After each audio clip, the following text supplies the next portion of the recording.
Hello বন্ধুরা, এখন আমরা 17 নম্বর অঙ্কটা নিয়ে আলোচনা করব।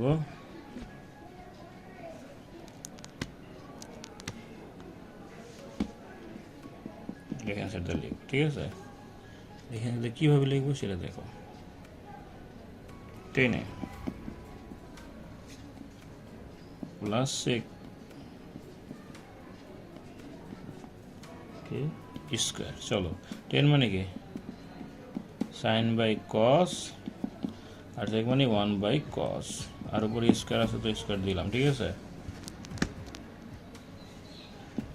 দুইটা কস থেকে একটা কস কমন নাও, তাহলে এখানে কি থাকে সাইন এ প্লাস 1 আর স্কোয়ারটা আছে, তাহলে একবার সাইন এ প্লাস 1-এর উপর স্কোয়ার যাবে আর এখানে কসের উপর একবার স্কোয়ার যাবে। চলো উপর দিয়ে মুছা দিই। এখন সাইন এ প্লাস 1 স্কোয়ার মানে কি, এটা দুইবার লিখবা। দেখো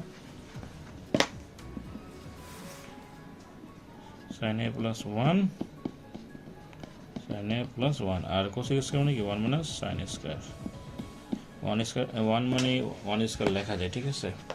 তাহলে এখন নিচের সূত্রটা কি হবে 1 প্লাস সাইন 1 মাইনাস সাইন, আর উপরে তো সাইন প্লাস 1 সাইন প্লাস 1 দুইবার তো দেওয়া আছে, এটার সাথে এটা কেটে দিই, তাহলে কি থাকে 1 প্লাস সাইন এ 1 মাইনাস সাইন এ হয়ে গেল রাইট হ্যান্ড সাইড প্রুভড। ঠিক আছে বন্ধুরা, এটা টাইনে না তোমরা কয়েকবার